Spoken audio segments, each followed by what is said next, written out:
Hello and welcome to another beautiful day right here. My name is Ramsey, and when you see me like this in this position, you already know we want to talk about review. What are we reviewing today? We're reviewing something very, very important. A lot of embezzlement happening. The ones you know and the ones you don't know. The ones I know and the ones you don't know and the ones you know that I don't know. So many of them. A lot of people have been arrested in the past, and whenever I hear anything afterwards, I want to talk about Betta Edu. What are we saying about Betta Edu? Just keep tab. All right.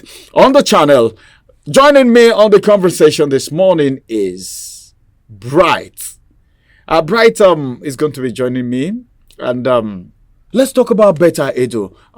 First of all, let me ask how you're doing. Yeah, I'm good, thank you. Because the fuel situation right now and the security situation warrants asking people how they really feel. He's really feeling good. I told him suit looks good on him. Thank you very much. So, Bright, it's so amazing that in some of the papers this morning, we saw that EFCC is silent while Betta Edu is staging a comeback, a return. Returning to where? Or can we say everything has been swept under the carpet because some persons allegedly said, well, no matter what happened, nothing may happen. I don't know if you understand that. Yeah, no matter what happens, nothing may happen.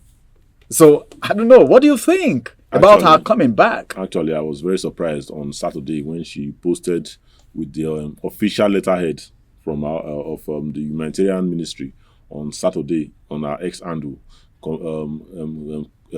condolence message to the people that were affected, like just a message to the people that were affected with that building collapse in Jos in Plateau State. So I was shocked that it's better to do back. Like she's sneaking back to the humanitarian ministry as a minister without anybody noticing.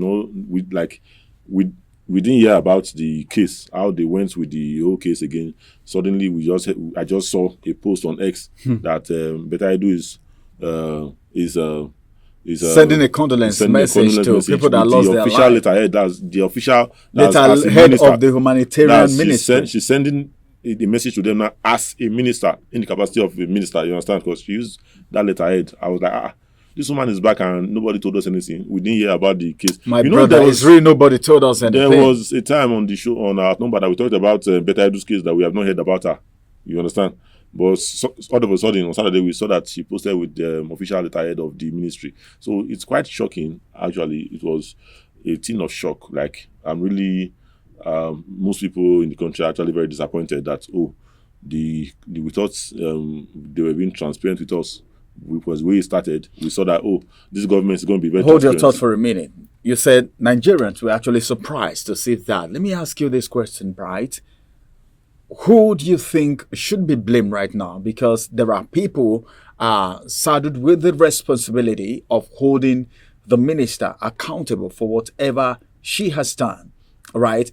Some persons allegedly said the EFCC go after some persons, and some persons do things and go scot-free with it.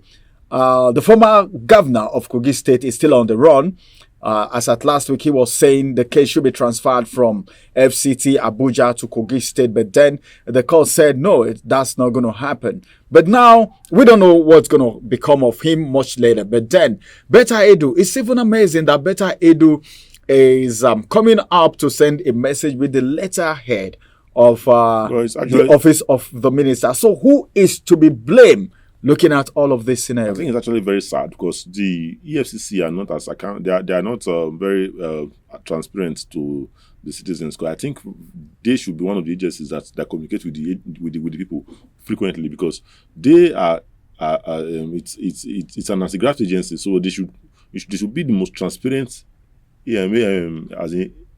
of all government parastatals. I think the EFCC should be the most transparent, because it's a corruption-free agency that's what it was created for, to go against financial crimes, you understand, and everything. But these people are being very opaque at the moment, because nobody can see what is going on inside the EFCC. Nobody knows what's going on with the investigations. They do as they please, you understand. If this person is not Because that's what they are making us believe right now. Because it's like they are working. It's a one-sided thing. You understand? Some people are actually not really tried to an extent when they just. So you're trying to say some cases are not followed to the latter. Exactly. Some people are doing things and escaping with it. We have seen the likes of Rocha Sokorocha. You heard the news about him before now when he was arrested and all, but we didn't hear anything about him all of a sudden. We didn't hear anything about Rocha Sokorocha. We also saw that Yahya Bello had the right to be telling his lawyers to transfer the case to Kogi. They are talking to Yahya Bello, but they cannot see Yahya Bello. I don't understand what's going on. Now we have Betta Edu coming back. Like the thing is, it's like EFCC now, they are not functioning. That's what I can call it from my own point of view. It's like EFCC is no longer functioning because we have a lot of cases that people, we are not seeing these people being tried to the end. But we heard in the past where some Yahoo, so say, I think that's what internet criminal. I think that's the only focus of people the EFCC. have been arrested for cyber crimes before by EFCC. The only focus of the EFCC is on small Yahoo boys. Because if you go to some prisons, you see some people that have been put in jail because of some cyber crimes, which is very bad. Some people that have been put in jail. And the ones, when you investigate, you find out that it's these ones that didn't really do much of the cyber crime, the ones that do small of cyber crime that are actually in jail. The ones that are into the cyber crime big time, you don't find them in jail. Wow. They have the money to come out. So I don't. That's allegedly. Anyway. These are all things that These are all speculations, by the way. But you hardly see a big name because in developed countries you see that people are used to set example. We saw the likes of Bobrisky recently that was sent to jail because EFCC wanted to just prove a point. They used the likes of Bobrisky and the rest, but there were some other people that were also arraigned. But Bobrisky accepted.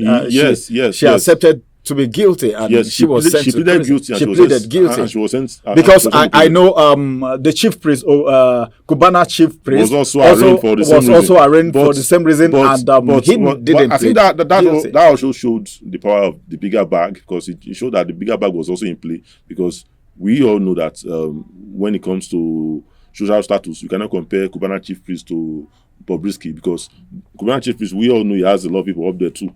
You understand? More than so he knows. Are you trying to say that's the reason he was actually? If somebody pleads guilty in court, doesn't mean you are not guilty. The court or the EFCC prosecuting you has to prove. No, if you say you're guilty, so, the court work on that, because yes. I think what the law say is they work with facts and information, investigation, and of course, no, actually, EFCC charging you to court.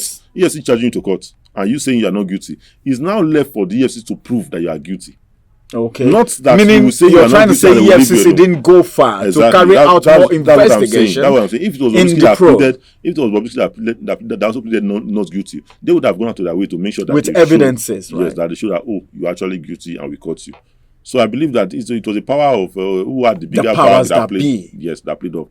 And this thing that's also this Betta Edu's case is actually a very, very, very, very, very, very, very, very discouraging one. But then, everybody was hailing the government that they have been very transparent. You understand? No, Betta Edu, when Betta Edu came, with the case and everything.